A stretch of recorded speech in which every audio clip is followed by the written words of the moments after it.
ini berlaku kepada wanita yang tidak berhijab atau semua wanita secara umum? Ya. Langsung. Itu jamaah kita kreatif, dia buat meme.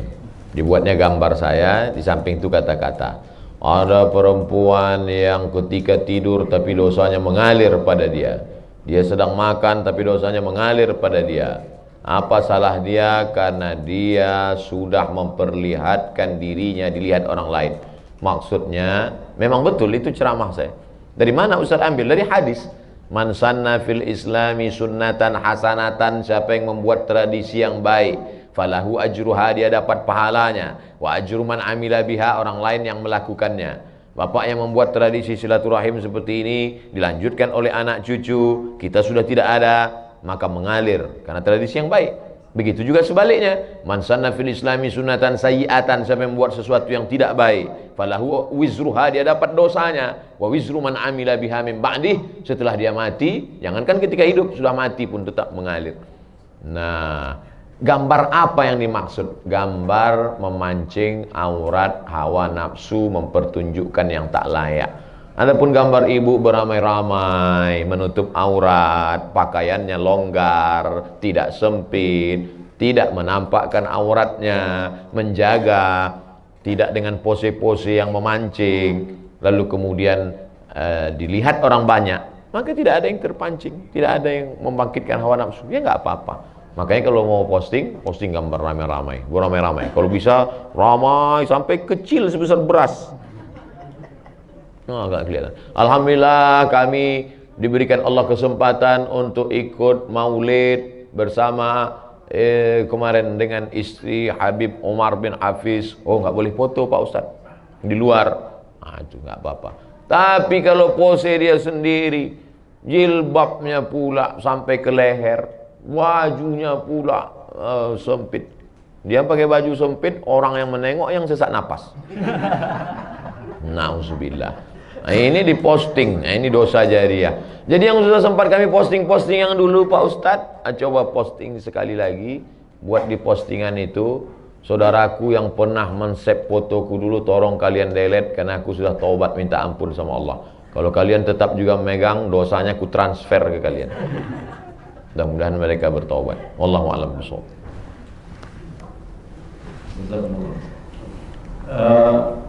Insyaallah Ustaz Somad tidak akan lupa balik kemari lagi. Amin. Karena hanya satu-satunya mic yang seperti ini. Amin. Adanya di sini. Insyaallah. Ini agak aneh sedikit karena baterainya kelihatan. Masya. Mudah-mudahan Ustaz ingat terus. Ingat. Gitu. Ingat. Gitu ya, Pak ya. Ingat. Baik, Ustaz, ada pertanyaan berikutnya, bagaimana kita menyikapi pemimpin negeri yang zalim? Apa yang harus kita lakukan? Kuntum khaira ummah, kamu umat yang terbaik, ta'muruna bil ma'ruf, ajak orang berbuat baik, wa tanhauna 'anil munkar, larang orang berbuat munkar, wa tu'minuna billah, berimanlah kepada Allah. Saya tak akan pernah berhenti berceramah, berkhutbah, bertausiah, masuk kampus, keluar kampus, masuk kampung, keluar kampung, masuk negara, keluar negara. Yang ngasih izin datang, yang nggak ngasih izin pulang. Apa susah payah-payah. Selama hayat di kandung badan, selama masih boleh. Kalau tidak juga boleh. Seperti Imam Bukhari. Imam Bukhari itu dulu begitu juga. Imam Bukhari nggak boleh ceramah, akhirnya ngadu kepada Allah. Allahumma qad dhaqat alayyal ardu bima rahubat faqbidni. Ya Allah, dulu waktu aku menuntut ilmu 16 tahun keliling Makkah, Madinah, Mesir menuntut ilmu. Tapi sekarang begitu banyak tekanan. Faqbidni, cabutlah nyawaku. Sebulan sudah berdoa, mati, meninggal dunia. Saya sudah berdoa sering, nggak mati-mati. Takdir kuasa Allah Subhanahu wa taala. Jadi oleh sebab itu, maka tak pernah berhenti saya sampaikan, anggota dewan. Kenapa Ustaz cerita anggota dewan? Karena mereka dipilih aspirasi rakyat, dia mesti mencuarakan itu. Saya sampaikan di berbagai macam majelis. Uang negara yang diambil, maka disampaikannya karena mereka yang menyampaikan rancangan undang-undang, meresmikan undang-undang yang tingkat kabupaten, kota, provinsi, perda, perbub, perwagub, maka tak pernah berhenti menyampaikan, tentu dengan berbagai macam cara yang santun. Ud'u ila sabili rabbika bil hikmah, santun. wal mau'izatil hasanah, suri tauladan yang baik. Wajadilhum billati hiya ahsan. Kalaupun mau berdebat, debat dengan cara yang sesuai menurut aturan syariat Islam. Makanya kalau Bapak Ibu dengar ceramah saya baik-baik, saya tak pernah menyebut nama sampai sekarang. Saya tak pernah menyebut partai. Tapi saya tak menyalahkan kawan-kawan ustadz-ustadz lain yang menyebut. Mungkin itu metode yang dia pakai. Ini kita gini kan ibarat makanan juga. Ada makanan pedas, macam jenis musik juga. Ada yang metal, ada yang slow. Tapi substansinya mesti sama, mengingatkan. Kita ini akan bangkit kalau cuman ada dua, amar ma'ruf nahi mungkar. Kalau sudah amar ma'ruf nahi mungkar tidak ada, bantai saja, suka hati hantam kromo, na'udzubillah. Saya sampaikan hadis. La ta'murun nabil ma'ruf, ajak orang buat baik, wala tanhauna 'anil munkar, larang orang buat mungkar. Kalau tidak kamu lakukan itu, la yusyikanna ayab'atsallahu 'alaikum iqaban, Allah akan turunkan hukuman. Tsumma tad'unahu, setelah hukuman datang kamu berdoa pagi, petang, siang, malam, fala yustajabu lakum, doa kamu tak dikabulkan Allah. Saya sesuai dengan kemampuan saya, tausiah, ceramah, khutbah, lokakarya, seminar, masuk kampus. Ini pulang dari sini akan masuk kampus di Andalusia, Bogor. Wallahu a'lam bishawab. Baik, mohon izin barangkali kita kasih kesempatan tuan rumah khusus spesial Bu Catherine. Barangkali Bu Catherine ada pertanyaan khusus ini. Nah, silakan. Mau nanya apa? Ibu udah kompak ya, tanya dia dulu.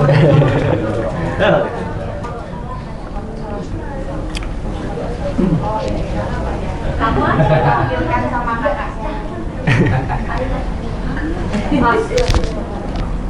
Assalamualaikum warahmatullahi wabarakatuh.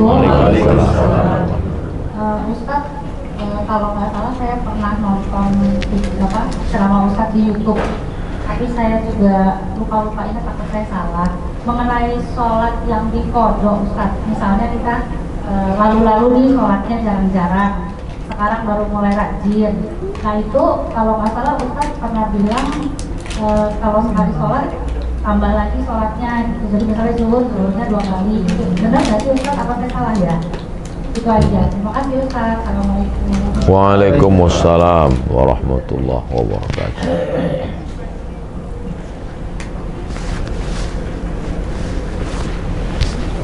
Langsung saya jawab Ustaz. Nanti habis sholat zuhur sekali lagi. Usolli fardhu zuhri 4 raka'atin qada'an. Habis sholat asar sekali lagi. Usolli fardhu asri 4 raka'atin qada'an. Jangan di masjid, nanti jadi fitnah. Ente sholat apa tadi? Mana ada ba'diyah asar? Asar sama subuh dibuat di rumah. Kalau habis ba'diyah maghrib dibuat, bolehkah sebelum ba'diyah atau ba'diyah? Boleh aja. Berapa mazhab yang mewajibkan qadha ini? 4 mazhab. Hanafi, Maliki, Syafi'i, Hambali. Tapi kata ustadz kami katanya nggak perlu qadha, istighfar aja cukup. Ibnu Taimiyah. Bukan mazhab 4. Ada tuh ustadz. Ustadz, saya baru taubat. Ya, sholat saya yang dulu saya ganti atau gimana? Udah istighfar aja selesai. Ibnu Taimiyah. Ah, saya ikut ini aja Pak Ustadz. Ya nggak apa-apa. Saya kan menyampaikan 4 mazhab. Tapi saya, dalil-dalilnya Pak Ustadz, sahabat saya sudah nulis di internet. Cara nyarinya Pak Ustadz, buka Google, tulis di situ, sholat qadha Ustadz Sarwat. Kita tes ya, dapat apa enggak. Buka Google, tulis di situ, sholat qadha Ustadz Sarwat. Ustadz Sarwat punya rumah fikih. Sholat qadha Ustadz Sarwat. Nah, di situ dia tulis dalil-dalilnya. Nah, itu ada video, ada bagaimanakah ketentuan tata cara mengqadha sholat, www.rumahfikih.com, Ustadz Ahmad Sarwat LCMA. Sudah dapat tulisannya, share. Berapa lama qadhanya Pak Ustadz? Ya berapa banyak yang tinggal dulu. Saya tidak anjurkan Bapak Ibu sore ini ambil cuti setahun. Sekali sholat saja setiap selesai, terus Saya baru sholat sekitar 10 tahun Pak Ustadz. Terus yang tinggal berapa? 20 tahun. Ya qadha 2019, lunas 2039. Kalau saya meninggal sebelum itu Pak Ustadz, alhamdulillah dianggap lunas. Beda sama puasa. Kalau puasa ibu masih ada ninggal itu digantikan sama anaknya, ahli waris. Man mata, siapa yang mati, wa alaihi siyamun, punya utang puasa, soma'an huwa liyuhu, ahli warisnya melaksanakan. Saya niat puasa besok untuk almarhumah emak saya, ganti. Tapi kalau sholat enggak. Sholat asal sudah meninggal lunas. Maka saya pengen mau cepat lunas. Wallahu a'lam bishawab. Baik, mohon berkenan satu lagi ada. Oh begitu ya, mau tambah lagi. Subuh juga bisa kan? Subuh di Subuh. Qadha ini bahkan Nabi pernah mengqadha sholat tahajud. Nabi pernah sholat siang 12 rakaat. Sholat apa itu Rasulullah? Karena tadi malam kan tidak mungkin witir siang. Nabi itu 11 karena tahajudnya 8, witir 3, 11. Maka siang nggak ada witir, jadi 12. Tapi kita nggak. Qobliyah subuh kalau terbangun misalnya jam 5. Sementara sholat subuh sudah dilaksanakan di masjid. Apakah kita yang terlambat bangun langsung sholat subuh? Tidak, tetap qobliyah dulu. Qobliyah dulu, jangan sampai tinggal qobliyah. Rakaat al-fajri 2 rakaat qobliyah subuh khairum minad dunya wa ma fiha, lebih baik daripada dunia dan seisinya. Bagaimana kalau masuk masjid sudah qomat? Qad qamatis salatu, qad qamatis salah. Tetap salat subuh, qobliyahnya diqadha setelah salat subuh. Pulang ke rumah qobliyah. Tapi tidak wajib. Yang wajib tadi yang salat 5. Subuh, zuhur, asar, maghrib, isya. Salat subuh, usolli fardhu subhi rak'ataini qadha'an. Qadha'an. Salat itu sebetulnya berapa Pak Ustaz? 3. Yang dilaksanakan cash itu usolli fardhu zuhri 4 raka'atin adaan. Yang kedua mengganti qadha'an. Ada satu lagi i'adatan, mengganti. Ibu sudah salat zuhur. Selesai salat zuhur, pas mau makan, cuci tangan, tiba-tiba ngelihat ada kulit ikan mas nempel di kulit. Berarti wuduknya tadi batal karena ada kulit yang tidak kena air. Maka sholat zuhur sekali lagi bukan ada, bukan qadha, tapi i'adah, siaran ulangan. Usolli fardhu zuhri. Atau bapak, ketika bapak sudah selesai sholat, istri bapak ngomong, papa, itu tumitnya saya lihat ada cat. Tumit yang kena cat, habis ngecat, maka itu tidak kena air wudhu. Ambil thinner, ambil bensin, bersihkan, wudhu sekali lagi, sholat yang tadi diulang. Kenapa diulang? Karena sholatnya tidak sah akibat wudhunya tidak sempurna. Nama sholatnya i'adah. Jadi sholat ada 3. Adaan, qadhaan, i'adah. Wallahu a'lam. I'adah. Ulangan. I'adah. Usolli fardhu subhi, usolli fardhu zuhri 4 raka'atin i'adatan. I'adah. Dia mau bertanya, silakan. Saya langsung. Terima kasih. Assalamualaikum warahmatullahi wabarakatuh. Waalaikumsalam. Saya mau bertanya 2 Pak Ustaz. Yang pertama, mana yang lebih baik hukumnya buat laki-laki menjadi imam ibunya di rumah atau pergi sholat ke masjid? Pertanyaan saya satu itu. Yang kedua, kadang-kadang kita melihat kawan-kawan itu kalau ngambil air wudhu itu tidak sampai ke sikunya, tidak basah sikunya, hanya di sini saja. Apakah kita boleh mengingatkan kepada orang yang seperti itu? Terima kasih. Wassalamualaikum warahmatullahi wabarakatuh. Waalaikumsalam. Ibu ayah kita sudah tua, tidak bisa ke masjid, lalu dia ada di rumah. Bagaimana cara kita berbakti sebagai kepala rumah tangga, suami laki-laki sholat di masjid? Setelah selesai sholat di masjid, pulang ke rumah, sholat sekali lagi. Jadi imam. Bolehkah kita sholat 2 kali? Boleh. Sholat yang pertama itu menggugurkan kewajiban, Sholat yang kedua itu mencari fadilah, keutamaan. Mana dalilnya? Ini kan lagi tren nih sekarang. Mana dalilnya? Nabi sholat bersama sahabat di Masjid Nabawi. Setelah selesai sholat, Nabi pulang ke rumah, sahabat itu duduk di masjid. Tak lama datang orang kampung sahabat itu, musafir, mau jumpa Nabi. Lalu orang kampung itu mau sholat dan meminta sahabat itu menjadi imam. Padahal dia sudah sholat sama Nabi. Itulah dalil boleh sholat 2 kali, dan imamnya boleh sholat mencari fadilah, makmumnya sholat menggugurkan kewajiban. Jadi dua-dua dapat. Laki-laki sholat di masjid, laki-laki soleh. Laki-laki yang sholat di rumah, laki-laki solehah. Jangan sampai sholat di rumah. Lalu kemudian kalau nampak orang sikunya tidak kena air, tidak basah, apa kata Nabi? Wailun lil a'qab, celakalah tumit. Hadis sahih riwayat Abu Hurairah radhiyallahu an. Wail neraka, wail celaka, lil a'qab tumit celaka. Rupanya ada orang yang air disiramkan dari atas, tumit tak kena. Nah, jadi disiram kena tumit. Celah-celah jari ini dicelahi pakai kelingking supaya air masuk ke dalam. Siku disapu. Kalau ibu berani berkata begitu, sampaikan wailun lil siku, celaka siku. Tapi kalau nggak berani, ya pelan-pelan lah, celaka siku. Maksudnya lebih lembut, lebih soft, kasih dia kirim video, nomor WA dia ada, kirim video. Ini cara, tata cara wudhu yang benar.